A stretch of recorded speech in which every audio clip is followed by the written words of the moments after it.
Burlington Veterans Services and the Allied Veterans Council gathered the community together at Chestnut Hill Cemetery the morning of May 26 for the annual Memorial Day ceremony.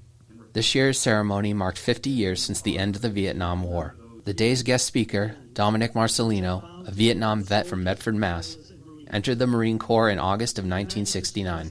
Marcelino now runs the organization Disabled and Limbless Veterans Incorporated, providing support to veterans in need. Marcelino spoke on what serving means to him. You know, my dad did.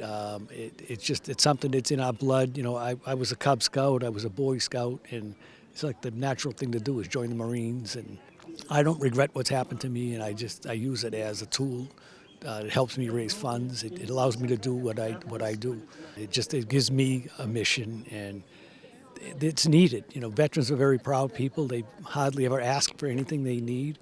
And I just have the opportunity to either give somebody a gift card or a tank of oil or whatever it takes to get them out of the bad spot that they're in. I've known Dominic since I've had this job. To tell you the truth, I had no idea that Dominic was a triple amputee the first time I met him. I knew that he lost his right arm, but I didn't know he lost both of his legs.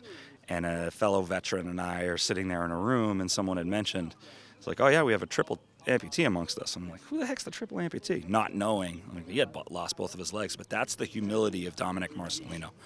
He is single-handedly probably the most influential veteran that I know in getting things done for other veterans.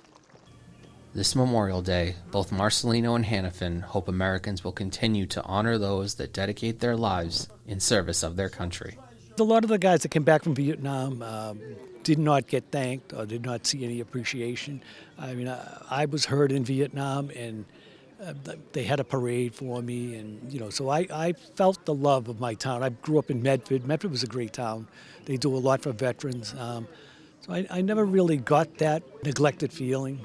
But a lot of the guys that came back did. They wanted to just come back and go back to work and live their lives. I know when I got home from Afghanistan, you know, all the highways were lined with American flags and people were patriotic.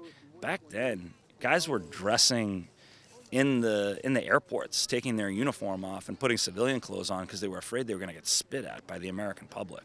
You know, 50 years later, I think the country's still trying to make up for it, and I don't know if we ever will, but I think honoring those men and women, particularly the 58,000 that died in Vietnam, is extremely important. And I think this day, or this anniversary, is important not to just people that served in Vietnam, but the family members that lost people that were over there, but also family members that had loved ones serve over there. And when they came home, they weren't treated good either. So I think it's a very important anniversary that we remember. Until next time, this is Chris Flaherty for BNEWS Weekly.